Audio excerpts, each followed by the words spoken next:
সবগুলো ভালো। কি ওইটা মাঝেরটা এটা কি আছে ওটা? নাকি দেখি দিনি তুমি জানো না? তাহলে হবে কি করে? তাহলে হবে কি করে? কি খাওয়াবে না আমাদেরকে? কেন তুমি আমাকে চিনতে কোনটা খাওয়াবে? পারছো না? মানে ফেক তো থাকে, একটা লবণ দেওয়া থাকে, এরকম অনেক কিছু দেওয়া থাকে না?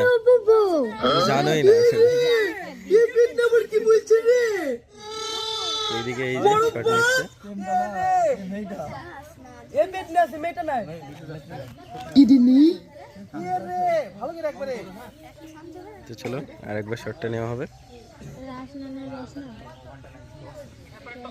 খুব সুন্দর শট চলছে। এই যে শফিক বসে আছে সেই তখন থেকে। এই কোথায় উঠছি? তোমার কি অবস্থা? মেয়ে দেখে গেছি, আশীর্বাদ করে গেছি। গরম লাগছে শফিক, আমি বিয়ে বাতাস করবো না করো, বলেছি। বাতাস করো, বিয়ে করতে এসছো। বলেছি নাকি? হ্যাঁ? যাও না। তাও